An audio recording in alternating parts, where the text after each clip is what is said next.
আমার মোবাইলে বিয়ে হয় একজন কুয়েত প্রবাসীর সাথে। কথা ছিল 3 মাস পর এসে আমাকে অনুষ্ঠান করে তার ঘরে তুলবে। তারপর থেকে মোবাইলেই তার সাথে আমার সংসার। সারাদিন মেসেঞ্জারে চ্যাট করি আর রাতে ভিডিও কলে কথা বলি। বেশ চলতো আমার সংসারটা। প্রথম লজ্জা লাগতো, কিন্তু আস্তে আস্তে সেই আমার সব কিছু হয়ে যায়। কোথাও যাওয়ার আগে বলে যেতাম, আমি যা করতাম সব কিছু তাকে জানিয়ে করতাম।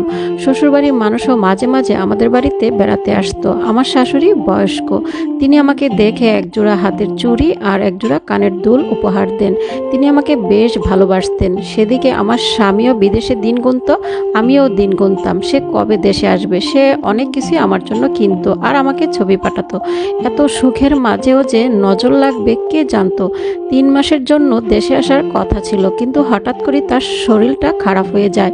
জ্বর ঠান্ডা সে তার ফ্লাইটটা বাতিল করে, কারণ সে অনেকটা অসুস্থ ছিল। আমিও অনেক টেনশানে ছিলাম। আমাকে সে বোঝাতো, টেনশন করো না, এমনি নর্মাল জ্বর হয়েছে। রাতে মন খারাপ করে কান্না করতেছিলাম, কারণ তার এই দিনই দেশে আসার কথা ছিল।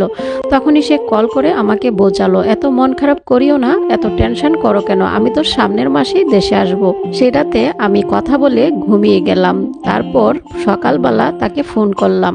সকালে যে কতবার কল করলাম, একবারও রিসিভ করলো না। অনেক টেনশন লাগতেছিল, কি হলো। তারপর কোনোভাবেই কোনো কিছু ভেবে না পেয়ে তার রুমমেটকে কল দিলাম, সেও কল ধরেনি। টেনশনটা আরও বেড়ে যায়। শাশুড়িকে ফোন দিলাম, তার সাথে তার ছেলের কথা হয়েছিল কিনা, সেও আমাকে কোনো কিছু বলতে পারলো না।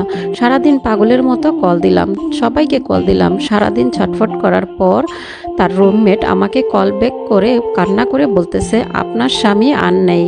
আমার মোবাইলটা হাত থেকে পড়ে যায়, আমি চিৎকার করে অজ্ঞান হয়ে পড়ি। আমার আম্মু দৌড়ে এসে ফোনটা ধরে ওই ছেলেটাকে জিজ্ঞেস করে কি হয়েছিল। তার রুমমেট বলল, গত রাতে তার প্রচণ্ড জ্বর আর শ্বাসকষ্ট ছিল। তখন আমরা হসপিটালে নিয়ে যাই। অক্সিজেন নেওয়ার পথে সে দুনিয়া ছেড়ে চলে যায়। যে মানুষটার সাথে এতদিন ফোনে কথা বললাম, তার সাথে একদিন সংসারও করা হলো না, সেই স্বামী আমার জীবন থেকে চলে গেল। এই গল্পটা এক আপুর থেকে নেওয়া। এমন বেদনাদায়ক ঘটনা যেন কোনো মেয়ের সাথে না ঘটে। বিয়ের পর একটা মেয়ের কাছে স্বামী সব কিছু হয়ে যায়। তো ভালো থাকবেন সবাই, সুস্থ থাকবেন। ভিডিওটা ভালো লাগলে শেয়ার করবেন।